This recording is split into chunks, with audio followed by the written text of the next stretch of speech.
वाले हैं cell division के बारे में। इससे पहले की क्लास में आपका जो टॉपिक चल रहा था सेल डिवीजन चल रहा था। तो सेल डिवीजन में आप लोगों ने पार्ट 1 पार्ट 2 मैंने आपको बता दिया, ठीक है, टाइप्स ऑफ सेल डिवीजन बता दिया, कितने टाइप्स के सेल डिवीजन होते हैं, ये आपका कंप्लीट हो गया। अब आपका जो टॉपिक चल रहा था वो टॉपिक क्या चल रहा था भैया, मैंने आपको पूरा पढ़ाया।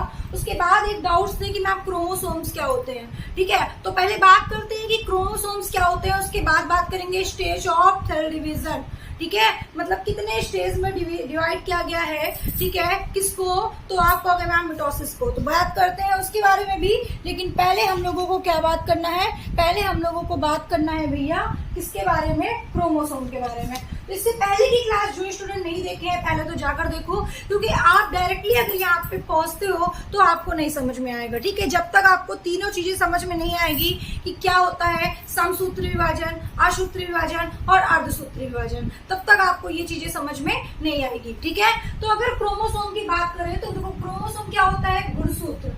इसको मैं आपको इसको अलग से पढ़ाऊंगी, लेकिन सेल डिवीजन है मैं शॉर्ट में आपको समझा दे रही हूँ कि क्रोमोसोम को हिंदी में बोलते हैं क्या भैया, गुणसूत्र। जिसका डिस्कवर किसने किया था, वर्ल्डियर एक साइंटिस्ट हैं जिन्होंने इसका डिस्कवर किया था। और अगर आपके बॉडी में क्रोमोसोम्स ना हो, उसका डिवीजन ना हो रहा है या नहीं हो रहा है, तो इसका मतलब आपके बॉडी में कोई ग्रोथ नहीं हो रहा है। अगर क्रोमोसोम आपकी बॉडी में डिवीजन नहीं कर रहा है, डिवाइड नहीं हो रहा है, उसका डिवीजन ही नहीं हो रहा है, तो इसका मतलब कि आपकी बॉडी में सेल डिवीजन भी नहीं हो रहा है। तो भैया क्रोमोसोम की बात मैं यहाँ पे अगर करूँ तो मैंने बताया था कि types of chromosome, there are 2 types of chromosome, autosome और एलोसोम, ठीक है। ऑटोसोम क्या होता है और एलोसोम क्या होता है, अगर इसके बारे में डिस्कशन करते हैं तो ऑटोसोम क्या होता है, ऑटोसोम कहता है कि अगर भैया बॉयज एंड गर्ल्स दोनों की बात की जाए, अगर बॉयज में जितने क्रोमोसोम है उतने ही अगर गर्ल्स में क्रोमोसोम है, मतलब दोनों में इक्वल क्रोमोसोम अगर दिखा रहा है तो उस क्रोमोसोम को हम क्या कहते हैं, ऑटो क्रोमोसोम कहते हैं, मतलब ऑटोसोम क्रोमोसोम कहते हैं। कहने का मतलब ये है कि 22 जोड़ी क्रोमोसोम्स होते हैं वुमेन्स बॉडी में, मतलब टोटल कितने होते हैं, 44 होते हैं। तो जितने क्रोमोसोम की क्वांटिटी गर्ल्स में है उतनी ही बॉयज में है, तो ऐसे क्रोमोसोम को हम क्या बोलते हैं, ऑटोसोम क्रोमोसोम कहते हैं। लेकिन यहीं पे अगर हम बात किए करें किसके बारे में बात करें भैया, हम अगर बात करते हैं यहीं पे एलोसोम की, तो एलोसोम कहता है कि जो क्रोमोसोम अलग अलग हो, जो क्रोमोसोम अलग अलग हो, जैसे कि अगर हम बात करते हैं भैया बॉयज और गर्ल्स की बात करते हैं, अगर अलग अलग का मतलब अगर इसमें एक्स वाई है तो इसमें क्या होगा, एक्स होगा, ठीक है। तो कहने का मतलब ये है कि जिसमें अलग अलग क्रोमोसोम है वो एलोसोम होता है, और जिसमें सेम क्रोमोसोम हो, दोनों इक्वल क्रोमोसोम है बॉयज और गर्ल्स में, तो ऑटोसोम होता है। बात समझ में आई। मैं क्रोमोसोम का टॉपिक डिटेल्स में बताऊंगी अगर आपके सिलेबस में है तो, बट अभी यहाँ पे आप लोगों को बस बेसिक इन्फॉर्मेशन दे रही हूँ क्योंकि मैं सेल डिवीजन पढ़ा रही थी। तो सेल डिवीजन में आपको जानना जरूरी था कि क्रोमोसोम क्या होता है, ठीक है। अब हम लोग मेन टॉपिक पे आते हैं। आपका जो मेन टॉपिक था स्टेज ऑफ सेल डिवीजन।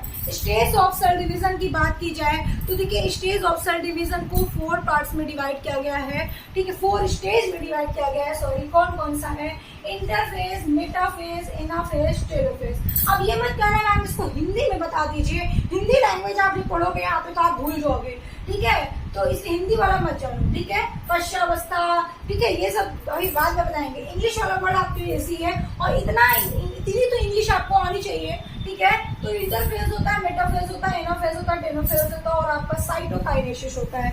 जहाँ पे जरूरत है आपको हिंदी वर्ड की वहां पे खुद बता देती हूँ, ठीक है। अच्छा, उसके बाद अगर बात करते हैं हम इसके बारे में कि जो 4 फेज है, इस फेज में क्या होता है, आपको देखना है कि आपकी बॉडी में कैसे डिवीजन होता है, कैसे क्रोमोसोम्स बनते हैं, कब नया सेल्स आता है, सब कुछ आपको इस फेज में बताया जाएगा। तो सबसे पहले कौन सा फेज आता है भैया, ये इंटरफेज रहता है। तो आप यहाँ पे लिखोगे कि सेल डिवीजन का सबसे फर्स्ट फेज है जिसे हम लोग क्या बोलते हैं, इंटरफेज कहते हैं। और इस फेज में क्या होता है भैया, एक ओल्ड सेल्स, ठीक है, हमारे बॉडी में ओल्ड सेल्स डिवाइड होती है।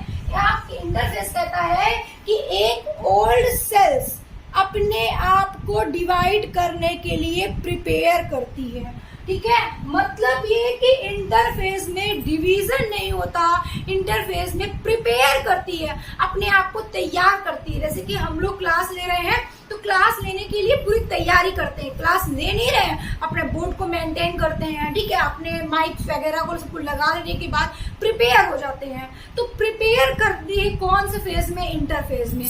अब बच्चे यहाँ पे कंफ्यूज हो जाते हैं कि सेल डिवीजन सबसे पहले किस में डिवाइड होता है, तो लिख देते हैं इंटरफेस। ये गलत है भैया, इंटरफेस नहीं होता, इंटरफेस में डिवीजन नहीं होता है।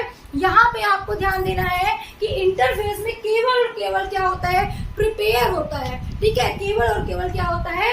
प्रिपेयर होता है, अपने आप को ये तैयार करता है एक ओल्ड सेल को। आई बात समझ में? तो डेल को डिवाइड करने के लिए जिस फेज में प्रिपेयर कर रहा हो उस फेज को हम क्या कहेंगे? इंटरफेस कहते हैं। तो इंटरफेस वाली पार्ट आपको समझ में आ गया, इसमें कोई डायग्राम को ध्यान नहीं देना आपको। क्वेश्चन ही पूछा जाएगा वो कौन सी स्टेज है जिसमें सेल अपने आप को तैयार करता है, प्रिपेयर करता है, तो आपको आंसर देना है कि भैया ये इंटरफेस है। आई बात समझ में? आई होप के सारे स्टूडेंट को मेरी बात समझ में आ गई है कि इंटरफेस में क्या होता है, ठीक है। अब लेकिन यहीं पे अगर हम इंटरफेस में सेल डिवाइड करने के लिए प्रिपेयर करती है और बाकी 4 स्टेज जो होती है उसमें क्या होता है? डिवीजन होता है। बात समझ में आई? बाकी 4 स्टेज में डिवीजन होता है, लेकिन इसमें इंटरफेस में क्या होता है? प्रिपेयर होता है। और एक्चुअल, ये इसी को हम लोग एक्चुअल डिवीजन होता है, ठीक है। मतलब कि इन 4 स्टेज में सेल डिवीजन होता है, जहां होता है उसे हम क्या कहते हैं? तो आपको याद रखना है कि उसे हम लोग कहते हैं एम फेज, ठीक है, एम फेज कहते हैं। और जहां पर डिवीजन जिस फेज में डिवीजन होता है उसे एक्चुअल, ठीक है, उसे हम लोग क्या कहते हैं भैया? उसे हम लोग कहते हैं एक्चुअल डिवीजन, ठीक है, एक्चुअल डिवीजन कहते हैं। आपको यहाँ पे याद रखना है, इसको एक्चुअल डिवीजन कहा जाता है। किसे? जिस फेज में डिवीजन होता है, ठीक है। तो एक सेल में डिवाइड होने में 24 आवर्स पूरे लग जाते हैं। बात को बहुत ध्यान से, बहुत गहराई से समझना, डीप में समझना बच्चा, कि एक फेज को डिवाइड होने में पूरे 24 घंटे लगते हैं, जिसमें से 23 घंटे इंटरफेस प्रिपेयर करने में लगा देता है। बहुत, मैं क्या बता रही हूँ ध्यान समझना। अगर हम किसी सेल्स को डिवीजन करते हैं तो डिवीजन करने में हमें जो टाइम लगता है वो केवल और केवल 1 घंटे लगते हैं, लेकिन जो 23 घंटे होते हैं उस 23 घंटे में क्या करता है? ये इंटरफेस प्रिपेयर करने में पूरा टाइम लगा देता है। तो जब तक वो प्रिपेयर नहीं करेगा तब तक आप क्लास कैसे ले लोगे, है ना। तो वही पे बात होती है कि 23 घंटे तो प्रिपेयर करता है डिवीजन करने के लिए सेल्स को, और 1 घंटे में ये पूरे फेस क्या करते हैं? डिवीजन करके रख देते हैं। तो ये क्वेश्चन भी आपसे पूछ सकता है। आपसे क्वेश्चन यहाँ से ये भी पूछेगा कि उस फेस का नाम बताइए जो डिवीजन करते हैं, या एम फेस किसे कहते हैं? तो आप बताओगे जो डिवीजन करते हैं उस फेस को हम लोग एम फेस कहते हैं, या एक्चुअल डिवीजन करते हैं। बात समझ में आई आप लोगों को? समझ में आ गई? जल्दी से बता दूं तो टेलोफेस प्रिपेयर करने में जो टाइम लगा देता है आप समझ रहे हो, और 1 आवर्स में 4 स्टेज डिवीजन करने में लगा देता है, ये भी आप समझ रहे हो, ठीक है। अब हम बात करते हैं, अच्छा क्वेश्चन पूछा जाता है कि प्रिपेयर में सबसे ज्यादा टाइम लगता है एंड साइटोकाइनेसिस में सबसे कम टाइम लगता है, ठीक है। यहाँ पे 2 चीज आपको याद रखनी है। जो आपका इंटरफेस होता है प्रिपेयर करने में सबसे टाइम किसमें ज्यादा लगता है? प्रिपेयर करने में। और सबसे कम टाइम किसमें लगता है? डिवीजन में, साइटोकाइनेसिस में, ठीक है। ये 2 पॉइंट को आपको याद रखने हैं, ठीक है। अच्छा, अब हम बात करते हैं किसकी भैया? इंटरफेस तो मेरा खत्म हो गया, एक कोई छूटा है क्या? अच्छा, इंटरफेस क्या छूटा है? प्रोफेज। अच्छा भैया प्रोफेज छूटा है, प्रोफेज भी लिख दो। मैंने प्रोफेज नहीं लिखा, ठीक है, चलो कोई बात नहीं, sorry. Interface, prophase, metaphase, anaphase, telophase, है ना। हाँ ठीक है। अच्छा, तो इसके बाद मेटाफेज के बाद कौन सा फेज आएगा भैया? प्रोफेज आएगा। अब यहाँ पे प्रोफेज की बात की जा रही है, ठीक है। किसकी बात? प्रोफेज की बात की जा रही है। तो प्रोफेज कहता है कि इस स्टेज में न्यूक्लियस गायब होने लगते हैं। गायब होते नहीं है, गायब होने लगते हैं। मतलब कि यहाँ पे न्यूक्लियस क्या होने लगते हैं भैया? गायब होना शुरू कर देते हैं, गायब होना शुरू कर देते हैं, ठीक है। यहाँ पे न्यूक्लियस क्या करते हैं? शुरू कर देते हैं गायब होना। आई बात समझ में? किस फेज में? प्रोफेज में। प्रोफेज कहता है जब सेल का डिवीजन होगा तो न्यूक्लियस का भी डिवीजन होगा, क्योंकि जब सेल डिवाइड करेगा तो न्यूक्लियस का भी डिवीजन होगा, क्योंकि सेल के सेंटर में क्या होता है? न्यूक्लियस होता है, और न्यूक्लियस का डिवीजन नहीं होगा तो क्रोमोसोम का डिवीजन कैसे होगा, क्योंकि न्यूक्लियस के अंदर ही डीएनए होता है और डीएनए में क्या होता है भैया, तो डीएनए और हिस्टोन प्रोटीन मिलाकर क्या बनाती है, एक चैन बनाती है जिसे क्रोमैटिन कहते हैं, और क्रोमैटिन का लार्ज पार्ट क्या कहलाता है, क्रोमोसोम कहलाता है। तो इसका मतलब तो यही है भैया कि यहाँ पे जब सेल डिवाइड होगा तो न्यूक्लियस भी डिवाइड होगा, तो न्यूक्लियस जब डिवाइड होगा तभी क्रोमोसोम का डिवाइड होगा। तो जब यहाँ पे डिवीजन होना शुरू हो जाता है तो न्यूक्लियस का भी डिवीजन होगा, तो क्रोमोसोम भी डिवाइड होने लगेंगे। बट न्यूक्लियर मेम्ब्रेन न्यूक्लियस को डिवाइड होने नहीं देता। बात समझ में आ रही है? जो न्यूक्लियर मेम्ब्रेन है इसकी, न्यूक्लियस की, वो न्यूक्लियस को डिवाइड होने नहीं देती है। वो क्या होने देती है भैया, वो डिवाइड होने नहीं देती है। इसलिए प्रोफेज स्टेज में सबसे पहले न्यूक्लियस मेम्ब्रेन को डिवाइड करना पड़ता है, क्योंकि न्यूक्लियर मेम्ब्रेन इतना स्ट्रांग होता है कि वो न्यूक्लियस को डिवाइड होने देता ही नहीं है। कहता रुको भैया रुको, हम तुम्हें डिवाइड होने नहीं देंगे। तो हम प्रोफेज में क्या करते हैं, प्रोफेज वाले में हम लोग करते हैं न्यूक्लियर मेम्ब्रेन को डिवाइड। तो न्यूक्लियर मेम्ब्रेन को डिवाइड करते हैं जिससे हम लोग लेट प्रोफेज कहते हैं। तो इस स्टेज में सबसे ज्यादा टाइम लगता है, क्योंकि हम लोग क्या करते हैं भैया, न्यूक्लियस को डिवाइड करने की कोशिश करते हैं, नहीं हो पाता है क्योंकि न्यूक्लियर मेम्ब्रेन डिवाइड होने देता नहीं है। तो न्यूक्लियर मेम्ब्रेन को डिवाइड करते हैं, तो न्यूक्लियर मेम्ब्रेन डिवाइड इस फेज में होता है और इसी फेज को हम लोग लेट प्रोफेज कहते हैं। क्या कहते हैं, लेट प्रोफेज कहते हैं। बात समझ में आई आपको? तो यहाँ पे आप लेट प्रोफेज बना दोगे, ठीक है, इसे लेट प्रोफेज कहेंगे और इसी में सबसे ज्यादा टाइम भी आपको लगेगा, ठीक है। अब बात समझ में आपको आ गई होगी, ठीक है, आई बात सबको समझ में? मतलब कि इंटरफेस क्या होता है समझ में आ गया है, प्रोफेज क्या होता है समझ में आ गया है। इंटरफेस और प्रोफेज मैंने आपको पूरा बता दिया है, ठीक है। तो लेट प्रोफेज क्या होता है ये भी आपको समझ में आ गया है, ठीक है। लेट प्रोफेज कैसे बनाओगे आप लोग, जब लेट प्रोफेज का डायग्राम बनाओगे तो यहाँ पे मेम्ब्रेन डिवाइड हो रहा है ना, तो जब मेम्ब्रेन डिवाइड हो रहा है तो यहाँ पे ये डायग्राम बना दोगे, है ना, क्योंकि मेम्ब्रेन क्या हो रहा है भैया, डिवाइड हो रहा है यहाँ से, ठीक है। तो ये मेम्ब्रेन डिवाइड हो रहा है न्यूक्लियस से, ठीक है। बात समझ में आई? तो ये आपका लेट प्रोफेज हो गया। न्यूक्लियर मेम्ब्रेन डिसपेयर हो रहा है, रिमूव हो जाएगा, किसमें, लेट प्रोफेज में। तो लेट मतलब कि प्रोफेज में हम लोग देखो, प्रोफेज की दो प्रोफेज को भी हम लोग एक स्टेज बना देते हैं, ठीक है। कहीं कहीं आपको लिखा होगा प्राथमिक प्रोफेज, द्वितीय प्रोफेज, ऐसा लिखा होगा, प्राइमरी सेकेंडरी ऐसा लिखा होगा। तो भैया प्रोफेज में क्या होता है, हम कोशिश करते हैं न्यूक्लियर मेम्ब्रेन को डिवाइड करने में, लेकिन लेट प्रोफेज में पूरा क्या करते हैं, रिमूव कर देते हैं। बात समझ में आई?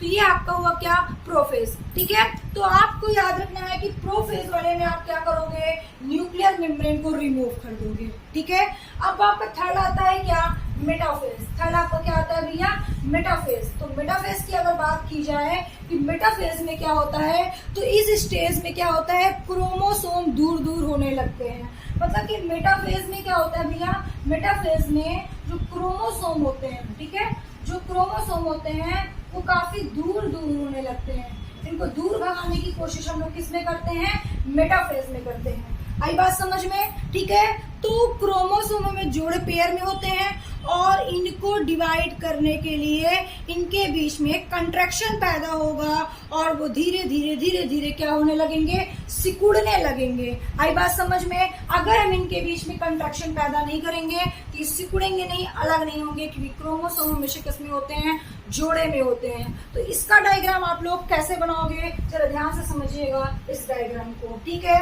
तो इसका डायग्राम आप लोग कैसे बना दोगे भैया, समझ में आपको खुद ही आ रहा होगा कि यहाँ पे क्रोमोसोम क्या हो रहे हैं, दूर दूर हो रहे हैं, सिकुड़ने लग रहे हैं। तो आप लोग बना दोगे कुछ इस तरीके से, भैया ये क्रोमोसोम है ना, ये क्रोमोसोम है आपका, और ये क्रोमोसोम क्या हो रहे हैं, दूर दूर होने लगे हैं, है ना, दूर दूर होने लगे हैं, धीरे धीरे धीरे धीरे ये अपनी ओर क्या हो रहे हैं, सिकुड़ने लगे। ये सब एक में होना चाहिए, ठीक है, एक में होना चाहिए। तो ऐसे धीरे धीरे क्या होने लगेंगे, सिकुड़ने लगेंगे, ठीक है। आई बात समझ में आपको? अब मैंने क्या बताया, इंटरफेज में प्रिपेयर कर रहा है डिवाइड होने की, ठीक है, डिवाइड करने की प्रिपेयर करते हैं। प्रोफेज में क्या करते हैं, न्यूक्लियर मेम्ब्रेन को तोड़ते हैं, ठीक है। फिर हम लोग मेटाफेज में क्या करते हैं, क्रोमोसोम के बीच कंट्रैक्शन पैदा करते हैं, जिससे वो धीरे धीरे सिकुड़ने लगते हैं। अब कौन सा फेज बचा, एनाफेज। एनाफेज में क्या करते हैं, इस स्टेज में क्रोमोसोम बिल्कुल अलग हो जाते हैं। मतलब इसमें तो भैया हम लोग मेटाफेज में क्या करते हैं, कंट्रैक्शन पैदा करते हैं जिससे कि दूर दूर होते हैं, लेकिन एनाफेज में क्या होते हैं, एनाफेज में बिल्कुल क्या होते हैं, दूर हो जाते हैं। मतलब कि क्या करते हैं, अपने अपने पोल की ओर, ध्रुव की ओर जाने लगते हैं। ठीक है, तो इसका डायग्राम कुछ ऐसा बनाओगे। ठीक है, मतलब अपने अपने पोल की ओर, ध्रुव की ओर क्या होते हैं, जाने लगते हैं, एकदम से रिमूव होने लगते हैं धीरे धीरे, इनकी दिखने बंद हो जाती है। मतलब कि हल्का हल्का ये रिमूवल शुरू हो जाते हैं और इसमें धीरे धीरे क्या होता है, बिल्कुल भी नहीं दिखते हैं। ठीक है, आई बात समझ में। इसमें कंट्रैक्शन पैदा होता है और दूर होते हैं, सिकुड़ने की कोशिश होता है, लेकिन इसमें धीरे धीरे बिल्कुल भी दूर हो जाते हैं और अपने अपने ध्रुव की ओर क्या हो जाते हैं, यहाँ पे चले जाते हैं क्रोमोसोम। बात समझ में आई आपको, ये आपका हो गया एनाफेज। अब बात यहाँ पे आती है भैया टेलोफेज की, कि टेलोफेज क्या होता है। तो अगर टेलोफेज की बात की जाए, इस फेज में क्रोमोसोम अपने अपने अलग अलग हो जाते हैं। ठीक है, मतलब यहाँ पे ध्रुव की ओर चले जाते हैं, लेकिन पूर्ण रूप से नहीं। लेकिन अगर टेलोफेज की बात की जाए तो इस फेज में क्रोमोसोम अपने अलग अलग चले जाते हैं, अलग अलग हो जाते हैं और इसके चारों ओर न्यूक्लियर मेम्ब्रेन आने लगती है। प्रोफेज, मतलब कि प्रोफेज में रिमूवल हुई थी, प्रोफेज में रिमूवल हुई थी, लेकिन जब ये मतलब एनाफेज में पहुंचता है, ठीक है, सॉरी टेलोफेज में पहुंचता है, तो टेलोफेज में क्या होता है, ये पूर्ण रूप से एकदम विलुप्त हो जाती है और इस क्रोमोसोम के चारों ओर न्यूक्लियर मेम्ब्रेन आने लगते हैं। क्या आने लगते हैं भैया, न्यूक्लियर मेम्ब्रेन आने लगते हैं।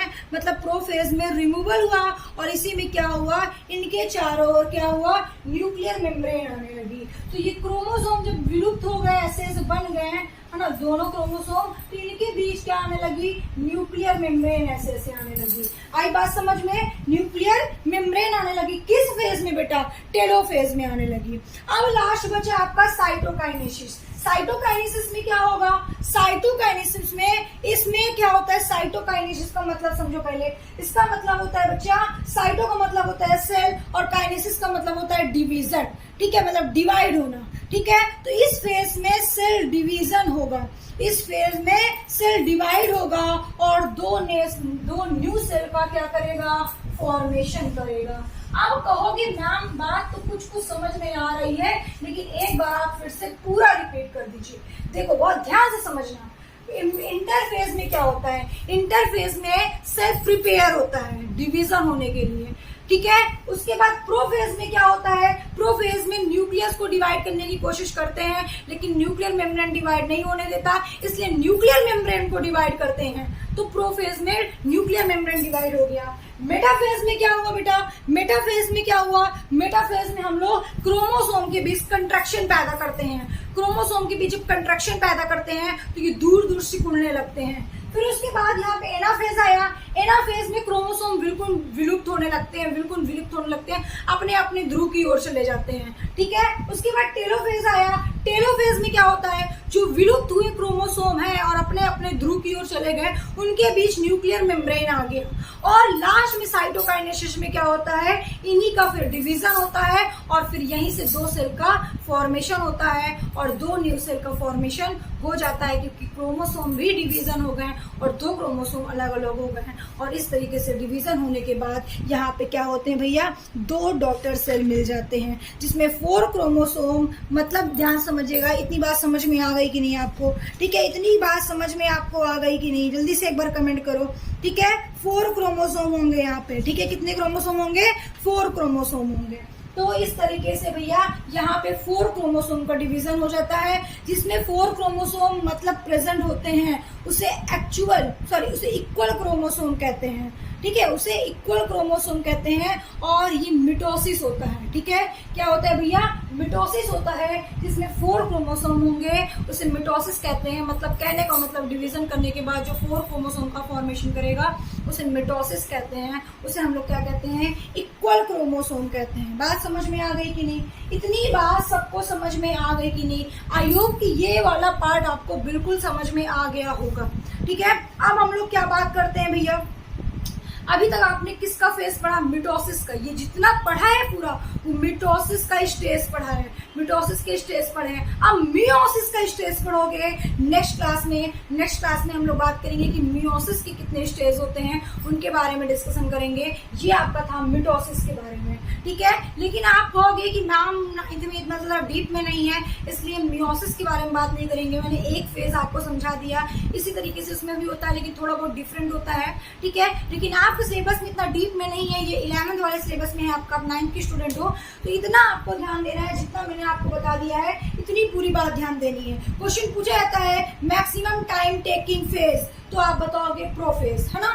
क्वेश्चन पूछा जाता है कंट्रक्शन बिटवीन क्रोमोसोम, तो आप बताओगे मेटाफेज, ठीक है। तो ये कंट्रक्शन करते हैं, दूर दूर होने लगते हैं, ठीक है। किसमें? मिटोसिस में, मतलब मिटोसिस वाले प्रोसेस में। ये 4 स्टेज बताया जो आपको पूरी तरह से समझ में आ गया होगा। तो आज के लिए इतना ही, फिर मिलते हैं हम लोग नेक्स्ट क्लास में नेक्स्ट वीडियो के साथ, और जिसमें हम लोग बात करेंगे किसके बारे में। चैप्टर तो आपका पूरा पूरा कंप्लीट हो गया। कोई टॉपिक अगर आपका बचा है तो आप मुझे कमेंट करके बोल सकते हो कि मैम मुझे ये टॉपिक पढ़ना है, यहाँ से क्लास स्टार्ट कर दिया जाए।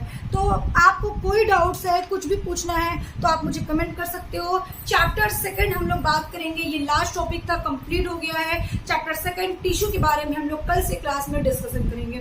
Okay, thank you.